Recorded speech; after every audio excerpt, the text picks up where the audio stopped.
భారతదేశంలో ఆలయాలు కేవలం ఆధ్యాత్మిక కేంద్రాలు మాత్రమే కావు. అవి సాంఘిక పరంగా, సామాజిక పరంగా కూడా ఎన్నో సేవలు అందించేటువంటి కార్యక్రమాలతోటి విరాజిల్లిన పరిస్థితి. అయితే రాను రాను క్రమక్రమంగా కూడా పురాతన ఆలయాలని జీర్ణదశకు చేరుకోవటం, వాటిని పునరుద్ధరించడమే నేడు అటు దేవాదాయ శాఖ కానీ లేదా భక్తులకు కానీ భారంగా మారిన పరిస్థితుల్లో చాలా ఆలయాలను మళ్ళీ పునరుద్ధరించేందుకు కొంతమంది దాతలు వస్తున్నారు. అయితే ఎలాంటి నిబంధనలు ఈ దేవాలయాల పునరుద్ధరణకు సంబంధించి అమల్లో ఉన్నాయి?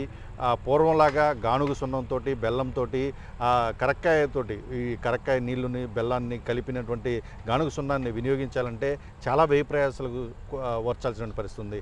ప్రస్తుతం ఏలూరు జిల్లా కావచ్చు, రాష్ట్రంలో ఆంధ్రప్రదేశ్ రాష్ట్రంలో కావచ్చు, చాలా దేవాలయాలను పునరుద్ధరించేందుకు పురావస్తు శాఖ ఖచ్చితంగా పాత నిబంధనలు అమలు చేస్తుంది. గానుగు సున్నంతో పూర్వకాలంలో ఏ విధమైతే నిర్మాణాలు జరిగాయో ఆ నిర్మాణాల ప్రకారం చేస్తే కనుక అవి దాదాపుగా కూడా 200 నుంచి 300 సంవత్సరాల వరకు కూడా మళ్ళీ పునర్నిర్మించినటువంటి దేవాలయం మనుగడ సాగించే అవకాశం ఉంది. ఈ నేపథ్యంలో అసలు మనతోటి అయ్యంగారు ఉన్నారు, దేవాలయాలకు సంబంధించినటువంటి ఆయన చాలా విశేషమైన కృషి చేస్తున్నారు. సార్ చెప్పండి, ప్రస్తుతం జీర్ణదశకు వచ్చినటువంటి దేవాలయాల పరిస్థితి ఏంటి? వాటిని పునరుద్ధరించాలంటే ఈ దేవాదాయ శాఖ పరంగా ఉన్నటువంటి నిబంధనలు ఎలా ఉన్నాయి? ఇప్పుడు దేవాదాయ ధర్మాదాయ శాఖ లేనప్పుడు దేవాలయాలన్నీ కూడా రాజాదిరాజుల కాలంలో పనిచేసాయి. అవన్నీ కూడా వాటి అన్ని వృత్తులకి కూడా సమస్తమైన వృత్తులకి కేంద్రంగా భాసిల్లాయి. అన్ని రకాల జాతుల వాళ్ళు కూడా దేవాలయం మీద ఆధారపడి బతికారు. ఆలయాలు కూడా అంత శోభాయమానంగా కూడా మనకు విరాజిల్లాయి.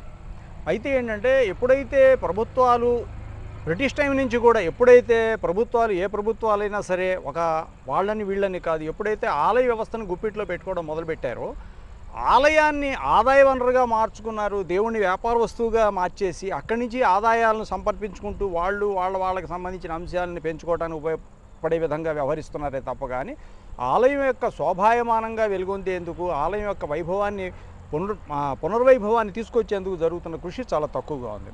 ఆ రోజుల్లో శిల్పులు వాళ్ళే ఇంజనీర్లు, కానీ ఇప్పుడు ఇంజనీర్లు శిల్పులుగా మారిపోయారు ఇప్పుడున్న పరిస్థితుల్లో. అందువల్ల ఏంటంటే ఎవరికి ఆర్కియాలజీ మీద ఇంట్రెస్ట్ లేదు. ఆర్కియాలజీ పురావస్తు శాఖకు సంబంధించినటువంటి ప్రకారం కూడా దేవాలయాలను పునరుద్ధరించాల్సిన అవసరం ఉంది.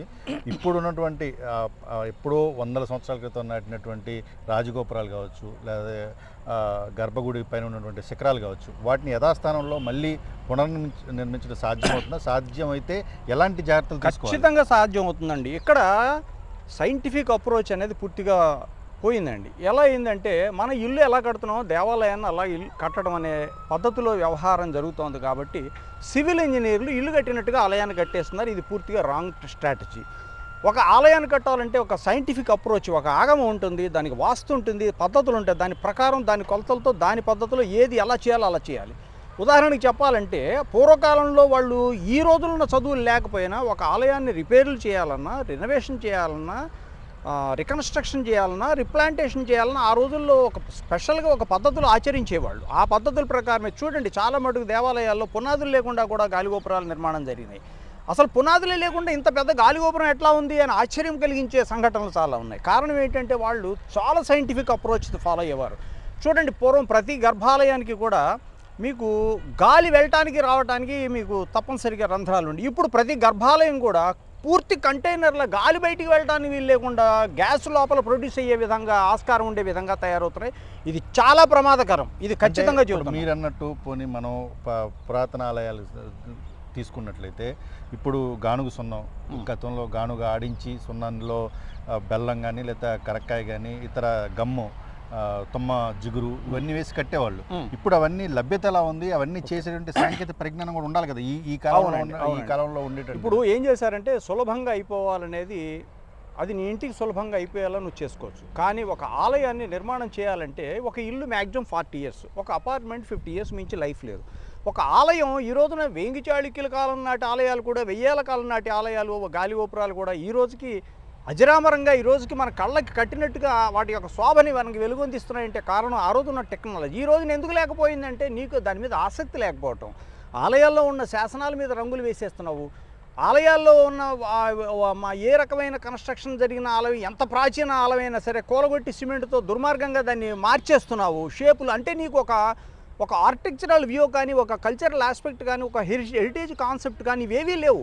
ముఖ్యంగా దేవాదాయ ధర్మాదాయ శాఖలో అద్భుతమైన అధికారులు బ్రహ్మాండమైన జీవోలు ఇచ్చారు. డాక్టర్ జేఎస్వి ప్రసాద్, ఆయన జేఎస్వి ప్రసాద్ గారు ప్రిన్సిపల్ సెక్రటరీగా ఉన్నప్పుడు ఇచ్చిన జీవో, కానీ ప్రజెంట్ కమిషనర్గా ఉన్న రామచంద్రమోహన్ గారు కూడా అద్భుతమైన ఆర్డర్స్ ఇచ్చారు. ఏ ప్రాచీన ఆలయానైనా కట్టాలి అంటే మీరు దాని ట్రెడిషనల్ అప్రోచ్ తోటే కట్టండి అనే పద్ధతిలో ఇప్పుడు జనార్దన స్వామి కోయిల అగ్రహారంలో చేస్తున్న దానికి రామచంద్రమోహన్ గారు అద్భుతమైన ఆర్డర్స్ ఇచ్చారు. ఏ కారణం వల్ల మీరు సరిగ్గా చేయకపోయినా సరే ఏ క్షణంలోనైనా ఆపేయవలసిన అవసరం కూడా వస్తుందని కూడా హెచ్చరించారు. ఎందుకనంటే గుర్తించిన అధికారులు ఉన్నప్పుడు అలా మంచి జరుగుతోంది. అంటే దానికి అలాగా ఇప్పుడు మనం అంటే చెప్పుకున్నట్టు ఈ ముడి సరుకులు కూడా దొరకాలి, అలాగే కళాకారులు నిపుణులైనటువంటి పని వాళ్ళు కూడా దొరకాల్సిన పరిస్థితి ఉంటుంది. అదే ఆలయాలని పునర్నిర్మించేందుకు దేవాదాయ శాఖ ముందుకు వచ్చినా లేదా దాతల ముందుకు వచ్చినా కూడా ఈ లభ్యత వీరి అవసరం కూడా ఉంది కదా. ఉందండి. మీరు ఒక 40-50 సంవత్సరాల వరకు ఈ వ్యవస్థలన్నీ ఉన్నాయి. ఇప్పుడు ఎందుకు మాయమైపోయాయంటే ఈ వ్యవస్థల్ని స్లోగా నీరుగా అర్చేసాం. నీరుగా అర్చేసి ఆ వ్యవస్థలు వాటంతటా చనిపోయేలాగా మనం మార్గం చేసాం. కానుక సున్నంతో కట్టిన నీళ్లు ఈ రోజుకి ఎంత బలంగా ఉన్నాయి. ఆ వ్యవస్థలు లేకుండా చేసింది కూడా మనమే. ఇప్పుడు మళ్ళీ ఆ వ్యవస్థల యొక్క ఆవశ్యకతను గుర్తించి అలా చేస్తే ఆ వైభవం బాగుంటుందని ఆలోచిస్తున్నాం కాబట్టి మళ్ళీ ఇప్పుడు ట్రైనింగ్ ఇస్తున్నారు.